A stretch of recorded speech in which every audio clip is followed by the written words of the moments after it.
Good morning, children. Today I'm going to teach you lesson number 6, Sir Lawless Ghost. बेटा, आप sir lawless ghost कौन थे? Sir lawless वो person थे जिनके नाम पर ये कहानी में ये स्कूल बना है, स्कूल का नाम रखा गया है।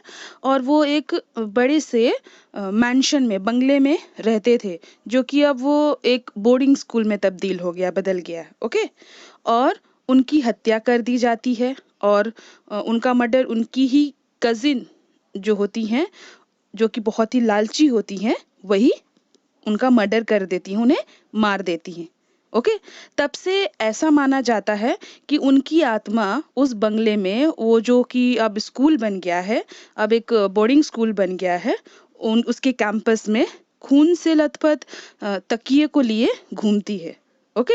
तो बच्चों, ये बहुत ही स्कैरी, डरावनी और बहुत ही मज़ेदार स्टोरी है। तो हम पढ़ते हैं, ओके, और जानते हैं कि आगे क्या होता है। Okay. Lolly's boarding school had two types of residents, boys and ghosts. Means बेटा, जो लॉलीज बोर्डिंग स्कूल थी उसमें रहने के लिए दो जगह थी, दो स्पेस था। एक जिसमें बॉयज रहते थे और दूसरा जो कि घोस्ट मतलब भूत रहते थे। ओके। ऐसा वहाँ के लोग मानते थे। मतलब जो बिल्डिंग थी बहुत ही पुरानी थी और थोड़े में क्या था, बोर्डिंग स्कूल बनी थी। और जो बिल्डिंग की जो पार्ट्स थे वो खंडर हो गए थे। तो ऐसा लग रहा था कि मानो उसमें भूतों का बसेरा हो गया है। Okay. The 200 years old school had all the features that made it an absolute paradise for ghosts. The huge sunlight bloating trees, the length of gloomy corridors, lit only by the cobweb filtered light that struggled in through the high ventilators, offered endless opportunity for the favorite pastime of ghouls scaring humans. Means बेटा, जो school था, जो वहाँ पर जो boarding school जो था, वो 200 साल पुराना था। और उसमें स्कूल में वो सभी विशेषताएं थी जो भूतों के रहने के लिए सटीक थी, भूतों के लिए स्वर्ग बनाती थी। मीन्स बहुत ही डरावनी थी। ओके। वहां पर the huge sunlight blotting trees means सूर्य के प्रकाश को रोकने के लिए घने बड़े पेड़ थे, जो कि इतने लंबे उदास जो कॉरिडोर थे उसमें प्रकाश, रोशनी, लाइट सिर्फ जो वेंटिलेटर थे उसी से होते हुए, कॉबवेब मीन्स मकड़ी के जाले से होते हुए बड़ी मुश्किल से कॉरिडोर में लाइट आता था, कॉरिडोर से पढ़ते थे। मीन्स वहां पर बहुत अंधेरा था। जो कॉरिडोर था उसकी लंबाई भी बड़ी थी। ओके। वहां पर लंबे लंबे और घने पेड़ थे कि उसमें अंदर, उसके अंदर से वेंटिलेटर्स के थ्रू भी क्या होता था, लाइट अंदर नहीं आ पाती थी। ओके। इसलिए वहां पर जो कॉरिडोर था बहुत ही वहां पर अंधेरा था, बहुत ही डरावना था। ओके।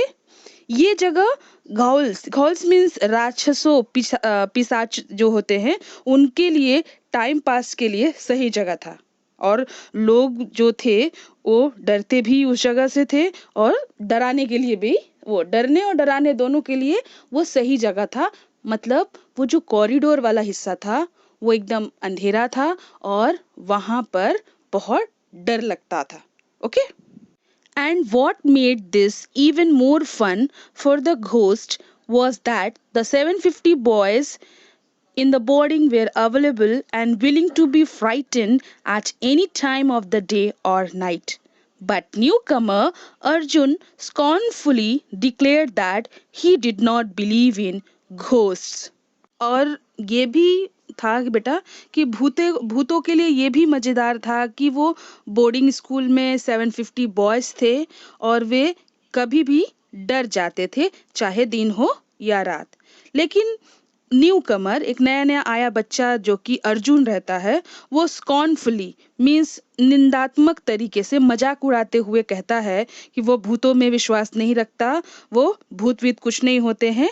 और वो ऐसा क्या करता है, मजाक उड़ाकर चला जाता है कि मैं भूतों से विश्वास नहीं रखता हूँ और मुझे भूत विद से डर नहीं लगता है।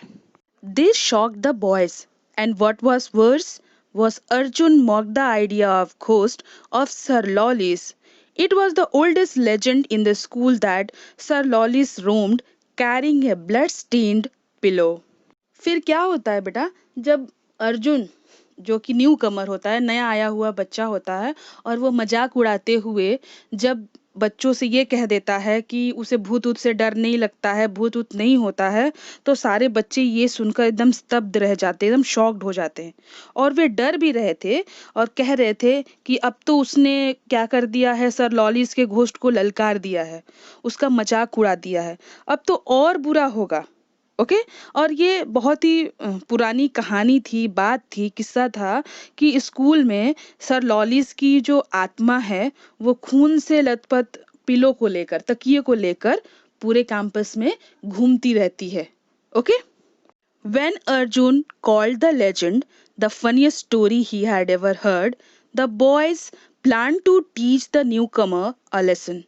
How could anyone dare laugh at the chief ghost? Read on. क्या होता है बेटा, लेकिन अर्जुन ने जब उस भयानक स्टोरी को, उस मिथ को, उस लेजेंडरी को जब फनीस्ट स्टोरी कहा कि अरे ये तो बहुत ही फनीस्ट स्टोरी है, और ऐसी स्टोरी है कि ये इतनी फनीस्ट स्टोरी है कि मैंने आज तक ऐसी स्टोरी सुनी ही नहीं है। ओके। तो जब बॉय सुनते हैं तो एकदम शॉक्ड हो जाते हैं और कहते हैं कि हम लोग क्या करेंगे, अर्जुन को सबक सिखाएंगे। और उन लोग सबक सिखाने के लिए, अर्जुन को सबक सिखाने के लिए प्लान बनाने लगते हैं और कहते हैं कि उसकी हिम्मत कैसे हुई कि उसने चीफ घोस्ट का मजाक उड़ाया है। ओके। चीफ घोस्ट का मजाक उड़ाने में उसने सोचा कैसे, उसकी हिम्मत कैसे हुई। और बेटा आप क्या करते हैं, इसमें आगे क्या होता है कि जो बच्चे होते हैं वो अर्जुन को कैसे सबक सिखाते हैं, कैसे क्या करते हैं, क्या प्लान बनाते हैं, हम इस स्टोरी में आगे पढ़ेंगे। Okay. The plan, when it was worked out in detail, was something anyone could be proud about. Means बच्चों ने अर्जुन को डराने का प्लान बनाना शुरू किया, और इस प्लान को इतने डिटेल में, इतनी अच्छी तरह से प्लॉट किया था रोहन ने, कि अगर कोई देखता तो बहुत ही प्राउड फील करता। Okay. Rohan had decided to use his own pillow and managed to get hold of a long handled broom, the kind used to clean cobwebs. Since the school had been built in the late 19th century, the extra high ceilings required brooms with impossibly long handles to clean them. Means बेटा, जो रोहन था उसने क्या किया, कुछ boys के साथ मिलकर क्या क्या प्लान बनाया। ओके। और वो प्लान इतना डिटेल में, इतने अच्छे से प्लान किया गया था कि कोई भी सुनता तो वो गर्व महसूस करता। ओके। तो रोहन ने इस प्लान में अपने खुद के पिलो का इस्तेमाल, अपने खुद के तकिए का इस्तेमाल करने का फैसला किया था। ठीक है। और एक लंबे हाथ वाले झाड़ू को पकड़कर पिलो को उस पर लटकाया था। ओके। और झाड़ू जो थी, जैसे झाड़ू के पीछे स्टिक जो डंडी लगी हुई होती है, कॉबवेब, कॉबवेब मीन्स झाला साफ करने के लिए हम लगाते हैं ना, तो वो वाली झाड़ू का यूज किया था और उस पर ही अपना पिलो लटकाया हुआ था। ओके। क्योंकि स्कूल जो था लेट 19th सेंचुरी में बना था और उसका जो सीलिंग था, छत था, इतना ऊंचा था कि उसके झाला साफ करने के लिए जो झाले लग गए थे, कॉबवेब लग गए थे, झाले लग गए थे, उसको साफ करने के लिए बहुत लॉन्ग हैंडल्स वाले ब्रूम सीलिंग साफ करने के लिए यूज होते थे। ठीक है। और वहां पर बहुत सारे लॉन्ग हैंडल्ड ब्रूम थे जिससे उसने अपने प्लान में यूज किया था, उस पर पिलो लटकाकर। Okay. In order to make the broom invisible in the dark, he smeared the bamboo handle with damp mud. When no one was around, he practiced how the pillow, supposed to belong to the ghost, would appear to float in the dormitory by being attached to the broomstick. तो बेटा क्या होता है, अंधेरे में झाड़ू को अदृश्य बनाने के लिए, अदृश्य करने के लिए कि अंधेरे में दिखाई न दे, उसके लिए वो क्या करता है, झाड़ू के बांस वाले जो स्टिक का जो बांस वाला पार्ट जो स्टिक होता है, जो हैंडल होता है झाड़ू का, उस पर वो क्या करता है, गिल्ली मिट्टी स्मीयर कर देता है, पोत देता है। ओके। और जब बेटा कोई आसपास नहीं होता है तो वो पिलो के साथ प्रैक्टिस करता है और सपोज करता है, मानता है कि जो भूत होगा वो कैसे उसे लेकर चलता होगा, कैसे इसे भूत भूत जो है पकड़ता होगा, और कैसे अपीयर करता होगा, दिखाई पड़ता होगा। ओके। और कैसे पिलो डॉर्मिटरी, डॉर्मिटरी मीन्स बेटा उसमें जो बोर्डिंग हाउस होती है वहां पर बच्चों की जो सोने की जगह होती है उसको डॉर्मिटरी कहते हैं। वहां पे बहुत सारे बेड्स लगे होते हैं। ओके। तो डॉर्मिटरी में कैसे वो जो पिलो है कैसे फ्लोट करता होगा, कैसे लटका हुआ कैसे दिखाई देगा, वो सब क्या करता है, प्लान करता है और प्रैक्टिस करता है। और इसलिए वो ब्रूम स्टिक से उस पिलो को अटैच कर कर जोड़ कर वो क्या करता है, प्रैक्टिस करता है। और मन ही मन बहुत ही खुश होता है कि कितना डरावना इफेक्ट असर होगा इस ड्रामा में, प्लान में। Okay. He was delighted when he saw how terrifying the effect was. The final touch was to instruct the other boys in the dorm how to behave on the night when the ghostly pillow made its dramatic entry into the dormitory. Okay? तो बेटा जो रोहन होता है वो ये सब चीजें plan करता है, प्रैक्टिस करता है कि वो कैसे अर्जुन को डराएगा और कितना मजा आएगा। वो अंदर ही अंदर बहुत ही डिलाइटेड हो रहा था, बहुत ही खुश हो रहा था कि कितना टेरिफिक, कितना भयानक, कितना टेरिफाइंग अफेक्ट होगा। ओके। और बस सिर्फ फाइनल टच, फाइनल बात ये थी कि उसे सिर्फ जो उसके दोस्त थे डॉम में, डॉम मतलब सोने वाला जो शयन कक्ष था उसमें क्या करता है, उन सबको बस इंस्ट्रक्ट करना था, बताना था कि उन्हें कैसा बिहेव करना है। उन्होंने तो प्लान तो बना दिया था कि ऐसे ऐसे करना है, अर्जुन को डराना है। ओके। और उन लोगों को कैसे बिहेव करना है ये सारी चीजें अपने दोस्तों को उसे बताना था कि जब रात होगी तो कितने ड्रामेटिक तरीके से, उन लोग तो सब जानते होंगे प्लान, लेकिन कितने ड्रामेटिक तरीके से वो घोस्टली पिलो की एंट्री डॉर्मिटरी में होगी। ठीक है। वो जैसे ही डॉर्मिटरी में एंट्री करेगा वो पिलो को, तो कैसे उन लोग को बिहेव करना है। ओके। उन लोग को डरना है कि क्या करे, उन लोग के डर से अर्जुन भी डरे। Okay. On the night of the ghostly visit, it took the excited boys a long time to fall asleep.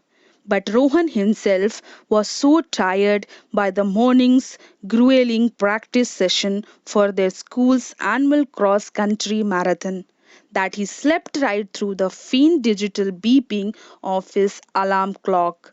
When he finally woke with the start, he realized that he had overslept. Rohan जो होता है बेटा सारा plan तो कर लेता है, अपने दोस्तों को भी बता देता है, लेकिन जिस दिन उन लोग का जो जिस रात घोस्टली विजिट मीन्स उस रात जिस दिन वो लोग घोस्ट का ड्रामा करने वाले थे, उस दिन वो बहुत एक्साइटेड थे और बहुत देर बाद सोए। ओके। बट रोहन को तो रात में उठकर ये ड्रामा करना था। ओके। लेकिन रोहन अपने स्कूल के जो एनुअल क्रॉस कंट्री मैराथन है उसके लिए मॉर्निंग से प्रैक्टिस कर रहा था और वो थक गया था, इसलिए वो गहरी नींद में सो गया। और जब अलार्म क्लॉक बजा तो उसकी आंख खुली, और जब एकदम जग जाता है तो महसूस करता है कि उसने तो ओवर स्लेप्ट कर लिया है, उसे तो जागना था लेकिन वो तो ज्यादा ही सो गया है। Okay? He shone the torch at his alarm clock. It was already 3 in the morning, but it was still dark and daybreak in the Nilgiris was several hours away. He felt under his bed. फिर क्या होता है बेटा, जब वो torch जलाकर जब alarm clock पर देखता है तो it was already 3 in the morning. सुबह के 3 बजने वाले थे, लेकिन फिर भी अंधेरा था और नीलग्रीस में सुबह थोड़े देर में ही होती है, तो अभी सुबह होने में टाइम था। तभी उसने कुछ अपने बेड के नीचे कुछ सर्च किया और कुछ महसूस किया। Yes, the pillow he had prepared was right there. Not too late for the ghost to make its appearance, he decided and was about to tiptoe out of the bed when a familiar grating sound warned him that the dormitory door was being opened. जब वो search करता है और महसूस करता है कि जो उसका पिलो है जहाँ पर उसने रखा है वो वहीं पर है, और फिर वो सोचता है कि उन्हें डराने के लिए फिर से तैयारी की जाए। अभी इतनी तो लेट नहीं हुई है घोस्ट का अपीयरेंस बनाने में, ठीक है, अभी भी अंधेरा है और अभी भी घोस्ट दिख सकता है। और ये सोचकर वो डिसाइड करता है और कि जो प्लान जो उसने बनाया है अभी स्टार्ट करेगा और अपने बेड से उतरकर क्या करने लगता है, वो बाहर जाने लगता है। तभी उसे एक फेमिलियर ग्रेटिंग मीन्स एक परिचित झंझरी सी आवाज क्या होती है, उसको वार्निंग देती है डॉर्मेट्री का दरवाजा कि खुला हुआ है।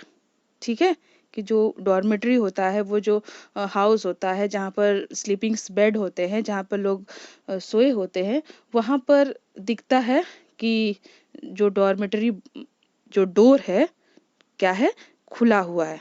ठीक है, it was unlike their housemaster to pay such a late visit to the dorm. Who did the soft footsteps belong to then?